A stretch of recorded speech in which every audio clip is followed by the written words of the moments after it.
The night sky over Dar es Salaam glows red, not from celebration, but from fire. Tanzania is burning, and for the first time the flames are licking dangerously close to the president's own doorstep. Streets that once echoed with laughter now ring with the chants of Samia must go and the crackle of burning tires. It is no longer just a protest, it is a reckoning. In Arusha, the smoke hangs heavy above a city divided. The hotel once owned by President Samia Suluhu Hassan's son has been reduced to blackened ruins. Cars, once symbols of wealth, now twisted metal. The message from the people is unmistakable. If justice cannot come from above, it will rise from below. What began as outrage over a tightening grip on power has turned into a wave of fury against everyone tied to that power, ministers, celebrities, even those who once sang praises of the regime. And behind the chaos lies a deeper truth, a nation tired of waiting, tired of lies, and tired of watching a small circle live in comfort while the majority suffers in silence. To the elders who remember Africa's struggles of the 1960s, this moment feels hauntingly familiar.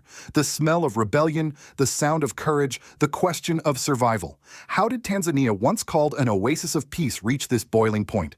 And what happens when the fire of the people no longer fears authority? Because this isn't just a Tanzanian story. It's a reflection of an entire continent searching for dignity and truth, the same spirit we saw in Burkina Faso under President Ibrahim Traoré, where sovereignty was not just a word, but a revolution. So we ask you, do you believe that Africa's awakening begins when silence ends? Please share if you believe justice begins with courage, and subscribe if you think the truth deserves a voice louder than fear. It began with whispers then, with a spark. By dawn, the entire nation was on fire. Across Tanzania, from the coastal capital of Dar es Salaam to the mountain city of Arusha and the lakeside streets of Mwanza, people poured into the streets shouting one name, Samia Suluhu Hassan. They were not chanting in celebration, they were demanding her resignation. The protests, initially peaceful, were born out of frustration. For months, citizens had complained of suffocating prices, corruption scandals, and the silencing of journalists. Opposition leaders were detained, radio stations shut down, and critics disappeared into the shadows. But this time something shifted. The anger no longer stayed online. It erupted into the open.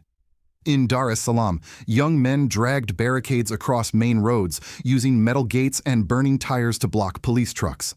Mothers banged pots from balconies as smoke curled through the humid air. Students carried handwritten signs reading "Enough is enough."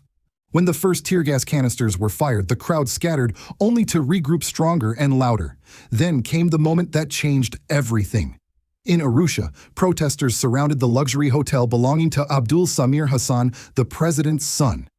They accused him of living lavishly while citizens starved. Witnesses say the crowd broke through the main gate, dragging furniture and documents into the street before setting them ablaze. Flames rose into the night sky, illuminating the faces of people who had finally decided that fear was no longer stronger than hunger. Within hours, videos flooded social media, the hotel in flames, crowds cheering as the roof collapsed, police retreating under a hail of stones. That single image, a presidential heir's empire burning, became the symbol of a nation's rebellion. But the fury did not stop there. In the northern town of Barlam, chaos unfolded again. Shishi Food, a popular restaurant owned by singer and influencer Shilole, known for her loyalty to the ruling CCM party, was torched during violent clashes. Nangatronics, a retail electronics chain associated with a pro-government personality, was looted and destroyed. The mob's anger was no longer political, it was personal. Even transportation companies were not spared.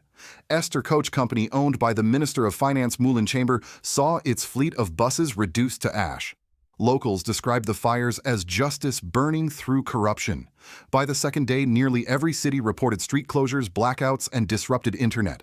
Government offices were surrounded by barbed wire, and security forces struggled to contain the unrest. But for many Tanzanians, this was no longer just about removing a president, it was about reclaiming dignity. Older citizens compared the atmosphere to the days of post-colonial struggle, when freedom came not from words but from defiance. "We fought to be free," said one retired teacher in Mwanza. "Now we fight to be heard." As night fell again, Tanzania's skyline glowed like a battlefield, red flames against black smoke. The chants of Samia must go echoed across cities, drowning out the government's silence. What began as a movement against political oppression had now transformed into a revolt against inequality itself. For the first time in decades, the people of Tanzania were not waiting for permission to be free.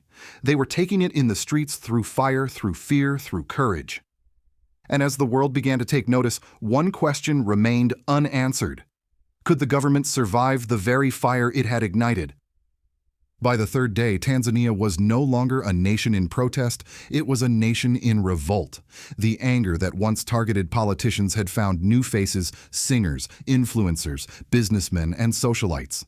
People who had built their careers on government praise now became the targets of public rage. It began online. Hashtags like Nani Justice for Tanzania, Madiur Samia Must Go, and Nani No More Silence flooded X and TikTok.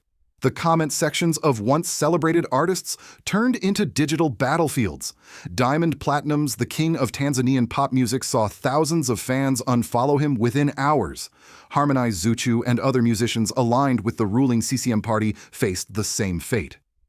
Their glamorous posts, the cars, the concerts, the designer clothes became symbols of betrayal in a country where millions went to bed hungry. A viral post captured the mood. When you sing for the powerful while your people cry, your music becomes noise.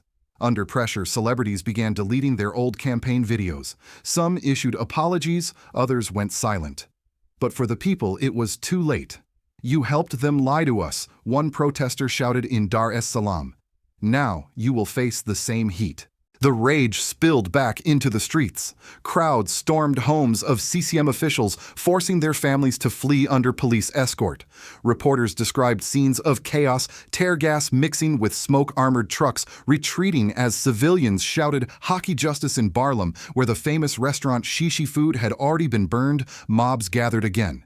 They tore down billboards showing smiling politicians and lit them on fire, chanting, "No more fake promises."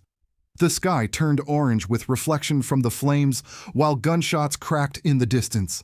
Everywhere sirens screamed, but they were drowned by a more haunting sound, the chorus of ordinary citizens who had lost faith, singing the national anthem through tears and rage. Amid this chaos, a single video went viral worldwide, a police officer still in uniform, kneeling beside a group of protesters whispering, "I am with you." That moment became a turning point. It revealed what the government feared most: division within the ranks. Reports surfaced that some soldiers had refused to fire on civilians. Others even joined the protesters, forming human shields between the crowd and the riot police. For the first time, the security apparatus of the state, long considered untouchable, was cracking from within. As the streets burned, the government tried to regain control. State TV aired patriotic songs urging calm, but the broadcasts were met with laughter and disbelief. "You can't sing over the sound of suffering," one viewer commented before the feed abruptly went offline. The world began to take notice. International journalists described Tanzania as on the edge of collapse. Hashtags trended in neighboring Kenya and Uganda calling for solidarity. Yet inside Tanzania, the mood was far from despair. For many, it felt like long overdue justice, messy, painful, but real. A journalist in Mwanza summarized it best. "This is not just a riot. It is the breaking of silence." By nightfall, government offices were barricaded, ministers had gone into hiding, and the president herself was nowhere to be seen. Anonymous voices claimed she had retreated to an undisclosed location near the coast. But for the people in the streets, the students, the vendors, the unemployed, none of that mattered anymore. For them, the fear had finally shifted sides, and in the rhythm of the chants through smoke and gunfire, a truth became undeniable. Tanzania had reached its breaking point, and for the first time in years, the power no longer belonged to the palace, but to the people. When the smoke finally began to clear, what remained was a country staring at its own reflection, scarred, angry, and uncertain. Shops were shuttered, markets empty. The normally vibrant streets of Dar es Salaam had fallen silent, littered with the skeletons of burned-out cars and twisted steel. For the first time in decades, Tanzania, the nation once praised as an oasis of peace, looked like a war zone. The immediate cost was staggering. Hospitals overflowed with the injured, most of them young men who had faced tear gas, rubber bullets, or worse. Electricity was unstable. Food prices doubled overnight as transportation routes shut down. For ordinary Tanzanians, survival became the only form of protest left. But beyond the physical damage lay a deeper wound, the collapse of public trust. Citizens no longer believed in their government, their institutions, or even their media. What had once been dismissed as online anger had become a full-blown crisis of legitimacy. Within the ruling CCM party, cracks were widening. Several regional governors resigned, quietly distancing themselves from the president. A leaked memo revealed that some cabinet members had urged Samia Suluhu to consider a temporary leave of office to calm the streets. None of them dared speak publicly, but the panic was clear. The system was eating itself from the inside. The parliament in Dodoma tried to hold an emergency session, but half of its members failed to appear, citing security concerns. It was a symbolic collapse. The House meant to represent the people could no longer even gather. Meanwhile, the military's loyalty began to blur. Soldiers deployed in Mwanza and Arusha were seen talking with demonstrators instead of arresting them. Some officers, haunted by images of civilian deaths, refused to open fire. A captain reportedly told his men, "These are our brothers, not our enemies." That single sentence spread across the country like wildfire, echoing through WhatsApp groups and radio broadcasts that somehow survived government censorship. In the midst of this political vacuum, community leaders began stepping forward. Religious figures opened church doors as shelters. University professors volunteered to mediate peace talks. In many neighborhoods, civilians formed local councils to distribute food and maintain order, a reminder that even in collapse, the human instinct for solidarity endures. Yet beneath that solidarity lay a darker reality: revenge. Some protesters began targeting anyone they deemed complicit: journalists, bureaucrats, even police officers who had once enforced curfews. What started as a fight for justice risked mutating into chaos without direction. Analysts warned that Tanzania was entering its most fragile moment since independence. If the government fell completely, regional instability could ripple across East Africa through Kenya, Uganda, and Rwanda, where similar frustrations simmered. And through all this, one question loomed: could Tanzania rebuild itself without tearing itself apart first? The answer may depend on whether the nation's leaders and its people can learn from others who walked this path before. In Burkina Faso, when chaos threatened to consume the nation, Ibrahim Traoré turned crisis into reform, transforming rebellion into reconstruction. But Tanzania stands at a crossroads where no such figure has yet emerged. For now, the fires have dimmed, but the anger has not. In the quiet that follows destruction, Tanzanians face a hard truth: power built on fear cannot survive courage forever. From Washington to Brussels, the images out of Tanzania played on repeat: streets engulfed in flames, crowds chanting in unison, the flag of the ruling party torn apart by its own citizens. For many in the West, it felt like déjà vu: another African nation on the edge, another government collapsing under the weight of its own silence. But for those who looked closer, Tanzania's crisis was more than just an African tragedy. It was a mirror reflecting the world's selective empathy. The U.S. State Department issued a cautious statement calling for calm and dialogue, but behind closed doors, analysts admitted what few dared to say publicly: Washington had long relied on Tanzania as a stable partner in the region. Stability, however, had been mistaken for peace. For years, Western aid and security cooperation had helped maintain a system that silenced dissent while presenting an image of order. Now that illusion was burning on live television.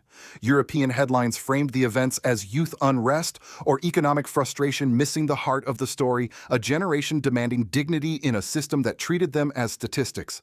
Even in America, major networks covered the violence but skipped over the deeper question: why do these uprisings keep returning across Africa?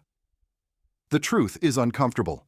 Many Western governments have supported African regimes that appear democratic on paper but rule through fear in practice. When those regimes crumble, the world expresses concern, yet rarely accountability. The same cycle repeats: instability, intervention, investment, silence. But this time something feels different. Across Africa, there's a growing resistance against external narratives. From Mali to Burkina Faso, Niger to Chad, people are no longer asking permission to define their future. The same undercurrent that fueled Ibrahim Traoré's rise in Burkina Faso: sovereignty, unity, and moral courage, now echoes in Tanzania's streets.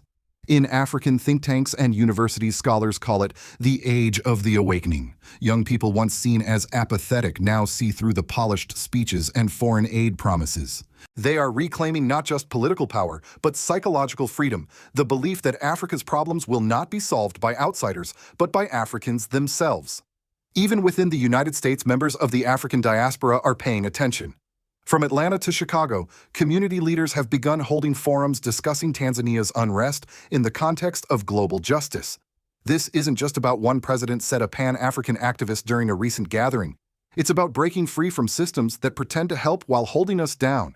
For Washington, the dilemma is clear: how to stand for democracy abroad without confronting its own complicity.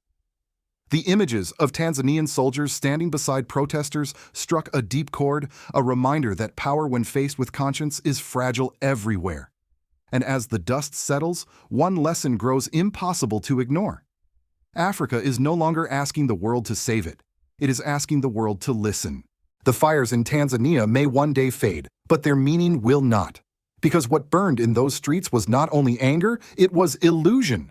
The illusion that peace can exist without justice, that leadership can survive without truth, that silence can protect a nation longer than honesty ever could.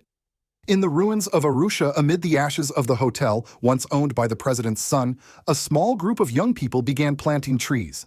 They said it was for the Tanzania we still believe in. That quiet act, rebuilding life where there had been only smoke, captures something profound: a people's refusal to surrender their hope even when surrounded by failure. And yet beyond those fragile seedlings lies a continent standing at the crossroads. Across Africa, the same struggle repeats: governments trading freedom for control, foreign powers offering aid that costs sovereignty, and young citizens daring to say no louder than ever before. From Burkina Faso to Niger, from Kenya to Tanzania, the message is the same. Africa is tired of being told who to trust, how to vote, and when to dream. But with courage comes danger. If history teaches us anything, it's that revolutions are not defeated by bullets. They are betrayed by fatigue. The world may move on to the next headline, but for Tanzanians, this moment defines whether tomorrow will be born out of memory or mourning. So to those watching from afar, especially in America, the question is not what Africa will do next, but what we will do. Will we listen this time? Will we see these movements not as chaos, but as a call for the dignity every human being deserves? Because this isn't just an African story. It is a human story about the price of silence and the cost of awakening. And as President Ibrahim Traoré of Burkina Faso once said, "When a people stand up, even empires tremble." If that truth still moves you, then share this story. If you believe that courage deserves a voice louder than propaganda, then subscribe. Because the more the world understands Africa's fire, the closer we come to justice, not just for Tanzania, but for all who refuse to bow before fear.